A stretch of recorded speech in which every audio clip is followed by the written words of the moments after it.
Ayo ngaku, berapa kali dalam sebulan kamu belanja online? Atau seberapa sering kamu hangout di mall? Walau cuma untuk minum kopi atau makan bareng teman-teman. Hidup di era digital memang penuh godaan. Lagi browsing, malah ada iklan sale masuk. Sedang tidak ingin jajan, tapi ada tawaran cashback kalau bayar pakai aplikasi. Kelas menengah Indonesia memang menjadi sasaran empuk produsen barang dan jasa di Indonesia.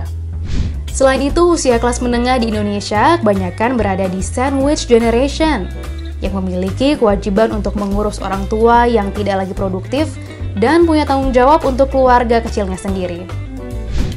McKinsey Global Institute mengestimasi jumlah consuming class Indonesia akan bertambah menjadi 85 juta orang di tahun 2020 dan 135 juta orang di 2030. Consuming class adalah mereka yang mampu membeli barang dan jasa di luar kebutuhan dasar.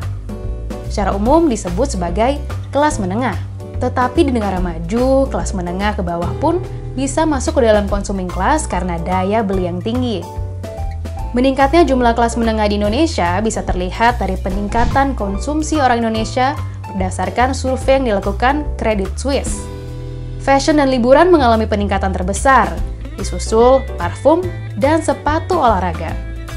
Meski begitu, produk susu dan mie instan yang masuk kategori makanan juga ternyata mengalami peningkatan. Untuk pilihan produk, kelas menengah Indonesia juga ternyata lebih memilih brand atau merek luar negeri ketimbang dalam negeri. Persentase terbesar ada di sepatu olahraga dan perhiasan.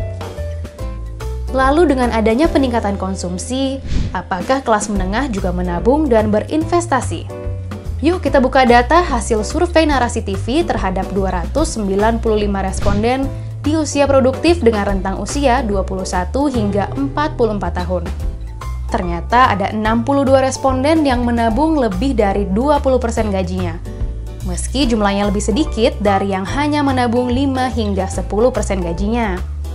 Ada 51 responden atau sekitar 17,4% yang tidak menabung sama sekali.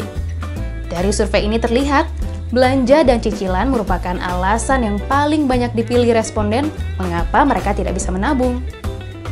Lalu apa pendapat financial planner tentang hal ini? Tim Buka Data mewawancarai Prita Gozi, co-founder dan CEO Zap Finance. Menurutnya, secara umum, kelas menengah Indonesia memiliki banyak kebutuhan dan keinginan, tetapi penghasilan terbatas. Kebiasaan untuk tidak menyisihkan uang di awal gajian bisa berakibat uang tidak lagi bersisa di akhir bulan.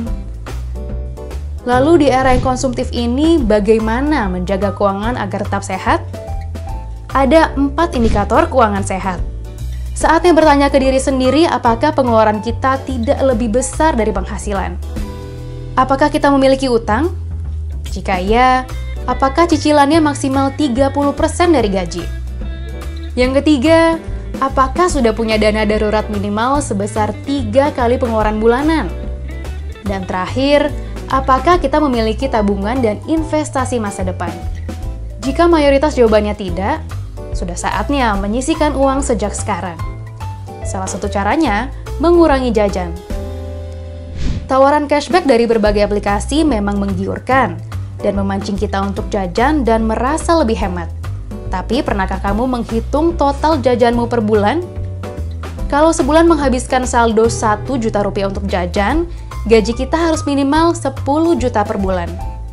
Waduh, baru menghitung biaya ngopi tiap pagi saja sudah nyaris memakan 10% dari gaji.